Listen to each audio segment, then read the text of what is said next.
What's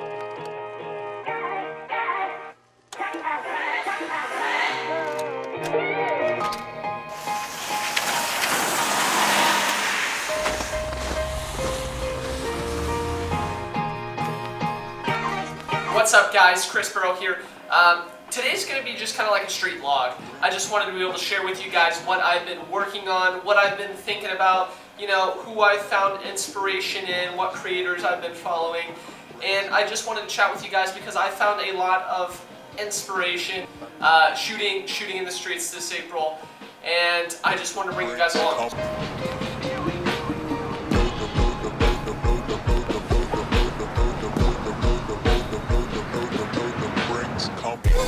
And I've been trying something really different than what I typically do when I'm running around taking street photos.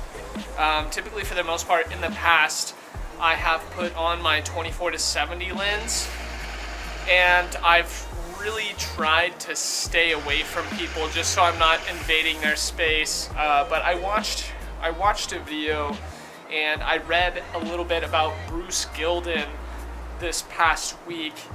And, you know, just the way he takes photos, he jumps in people's faces with a flash, and he scares people, and he gets really great photos. I didn't really necessarily want to scare people, but this week I have changed the way I'm doing street photos, and I'm working with my 10mm lens.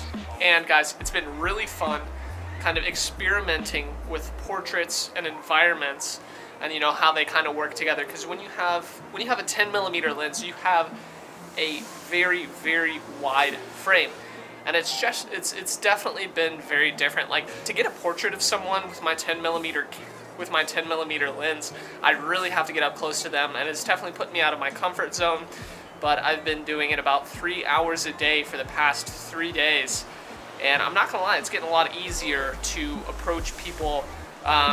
Some people, if I really want their portrait, I will ask them, hey, can I take your picture? And, you know, if they say no, they say no. You just got to move on.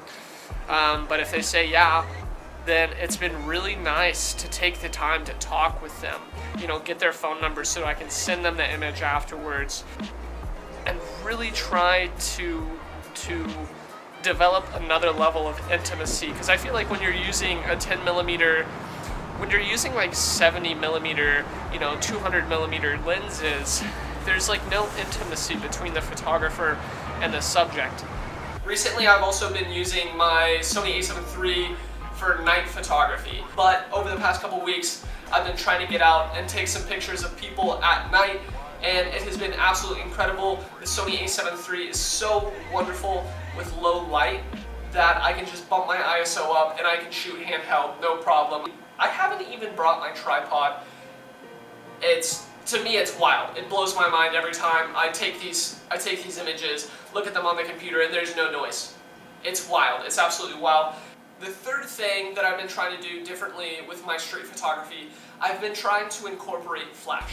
And flash is something that I've never used before when taking pictures of people that I haven't asked or haven't paid me to take their pictures. Because you take their picture, there's a flash, they know you have taken their picture. It is not discreet, and I've been trying to be a lot more courageous and start using flash when taking portraits of people on the street, because it does have a really cool effect. And if you look at Bruce Gilden's photos, you'll kind of see that effect that the flash creates. It's really cool. I also wanted to talk with you guys about a couple strategies I've been using in Kansas City to get pictures of people, because, you know, Kansas City is not like New York or Chicago at all, where there's just streams of people flowing all over the place non-stop. Kansas City can get pretty empty, so I have been doing one of two things in order to make sure I'm constantly around people, or at least not constantly around people, but I'm not missing moments when they're there. And one of the things that I've been doing is a technique called fishing when it comes to photography. Just you know, if you've ever been fishing, you just kind of like cast your reel, you let it sit there, and you wait for the fish to come to you. At least that's what I do. Maybe that's why I never catch any fish. Who knows? So much like fishing, I will set up on a corner that has nice lighting that I think, you know, makes an interesting backdrop, and I'll just wait for the people to come to me. And I do that so that I'm not chasing people down, missing moments when they happen. I have got my settings, I'm ready to take the picture, and I just wait for someone to walk into my frame. And I have found that to be pretty successful. It's been pretty helpful, and I've got a lot more photos doing that than chasing people all over the place. Another thing that I do is, is I actually hang around public transit, and that's just because in Kansas City during the day, most of the people you were gonna find are close to public transit. They're around the businesses that are right next to the bus station, or, you know, just right next to the streetcar. So I'll just hang around because that's where people typically congregate in Kansas City during the day. And another strategy I've been employing, I forgot to mention, since I've had recently the 16mm lens on the camera most of the time, what I've been doing is I've been walking through, you know, just kind of like groups of people at public transit, or just crossing the crosswalk, and I've been kind of like discreetly taking pictures from my hip.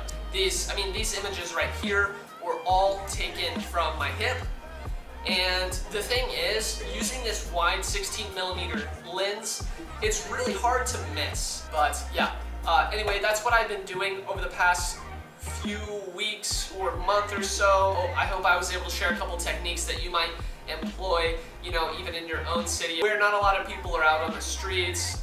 You know, Topeka, if you're in Wichita, you know, if you're in Cincinnati. It's pretty similar to Kansas City, where there isn't an overwhelming amount of people to photograph, and I found these techniques to be pretty helpful.